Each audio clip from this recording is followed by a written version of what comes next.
នេះជា scan ម៉ាដែល Mac FK-S7AG ជា scan មួយដែលរួមបញ្ចូលអាច scan បានទាំងរថយន្តធុនតូចនិងធុនធំគ្រប់ប្រភេទនិងម៉ាស៊ីនភ្លើងបានផងដែរថ្ងៃនេះក្នុងការងារ Cam Scan មកបកបង្ហាញរាល់ឧបករណ៍ទាំងអស់ដែលមាននៅក្នុងជុត scan model scan នេះគឺស័ក្តិសមបំផុតចំពោះបងដែលគាត់ធ្វើទាំងរថយន្ត 12V និង 24V មិនថាជាគ្រឿងចក្រឡានដឹកឡានបែរនោះទេនៅលើម៉ាស៊ីន scan គឺភ្ជាប់មកជាមួយនឹងអេក្រង់ 10.1 អ៊ីងងាយស្រួលមើលធំទូលាយនៅផ្នែកខាងលើគឺមានរុនបញ្ចូលថ្មរុនសម្រាប់ភ្ជាប់ទៅនឹង Wi-Fi និងរុនផ្ទេរទិន្នន័យផ្សេងៗជាដើមជាមួយនឹងកុងតាក់ Power on Power off ផងដែរចំពោះនៅផ្នែកខាងក្រោយគឺមានជាមួយនឹងដែកសម្រាប់ទប់លំនឹង scan និងកាមេរ៉ាទំហំ 5 megapixel សម្រាប់ធ្វើការថតនៅពេលបងចង់ថតគ្រឿងបន្លាស់ផ្សេងៗឥឡូវយើងមកមើលពីការភ្ជាប់ដុំ Bluetooth តែម្ដងរបៀបងាយៗនៅក្នុងការភ្ជាប់ដោយ Bluetooth គឺយើងគ្រាន់តែយកដុំ Bluetooth ទៅភ្ជាប់ជាមួយនឹងខ្សែ Connect ដែលយើងអាចចំណាំបានថានៅខ្សែដែលមានខ្សែពីរបែបនេះគឺយើងភ្ជាប់ទៅជាមួយនឹងដុំ Bluetooth សម្រាប់មួយខាងទៀតគឺយើងភ្ជាប់ទៅជាមួយនឹងឌុយ scan រថយន្ត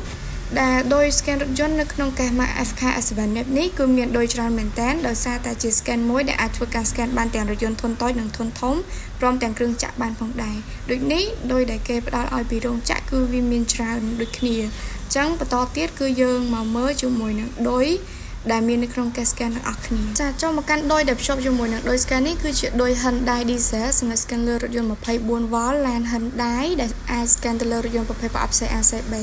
បន្តមកទៀតគឺយើងមានឌុយ Toyota បកគោជើង 17 ដែលយើងបង្ហាញមិញហើយយើងក៏មានមកជាមួយនឹងឌុយ Dongfeng ឌុយ Dongfeng នេះណាក៏អាចធ្វើការ scan ទៅលើរថយន្ត Scania បានផងដែរចាបន្តមកទៀតគឺយើងមានឌុយ Toyota បកគោជើង 22 ចានេះគឺជាឌុយ Denso បកគោជើង 12 ចានេះគឺជាឌុយសម្រាប់ scan លើរថយន្ត Macman បកគោជើង 37 នេះគឺជាឌុយ Iveco បកគោជើង 30នេះគឺជាឌុយសម្រាប់ scan លើរថយន្ត Hitachi បកគោជើង 6 ឌុយ scan Hitachi បកគោជើង 4 ឌុយសម្រាប់ scan លើរថយន្ត Mitsubishi ឌុយសម្រាប់ scan លើរថយន្ត CAT Machinery ប្រភេទគ្រឿងចក្រនេះគឺជាឌុយសម្រាប់ scan លើរថយន្ត BMW បកគោជើង 30 តាមបន្តមកទៀតយើងមកមើលនៅក្នុងកញ្ចប់នេះតែម្ដងនៅក្នុងកញ្ចប់នេះដែរគឺមានមកជាមួយនឹងឌុយ OBD 16ដែលអាចធ្វើការ scan បានទាំងរថយន្ត 12V និង 24V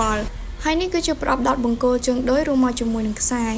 ក៏មានមកជាមួយនឹងឌុយកន្ទុយបារីសម្រាប់បងធ្វើការប្រើប្រាស់នៅទីកន្លែងឆ្ងាយផងដែរបន្តមកទៀតគឺឌុយសម្រាប់ scan រថយន្តគឺបកគោ 9 សម្រាប់រថយន្ត Mazda នេះគឺជាឌុយ Volvo បកគោជើង 3 ឌុយ Isuzu បកគោជើង 3 ដូចគ្នាឌុយ Diesel បកគោជើង 4 ឌុយ OBD 16 ឌុយ Iveco បកគោជើង 38 ឌុយ Ben បកគោជើង 14 ឌុយ Isuzu បកគោជើង 20 ក៏មានមកជាមួយនឹងឌុយ Kia បកគោជើង 20 ឌុយ Daewoo បកគោជើង 12 ឌុយ Hyundai បកគោជើង 10 ឌុយ Maruti បកគោជើង 3 ឌុយ Seltas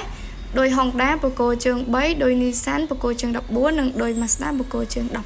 17 ចាបងចឹងទាំងអស់នេះគឺសុទ្ធតែជាឧបករណ៍ដែលមាននៅក្នុង model scan Mac FK-S7AG ចាអរគុណបងសម្រាប់ការតាមដានទស្សនាវីដេអូមួយនេះប្រសិនបងចំណាប់អារម្មណ៍ជាមួយនឹងឈុត scan ដែលអាចធ្វើបានទាំងរថយន្ត 12V ទូទៅ 24V និងម៉ាស៊ីនភ្លើងគ្រឿងចក្របងអាចទំនាក់ទំនងតាមរយៈលេខ Telegram ខាងក្រោមបានអរគុណ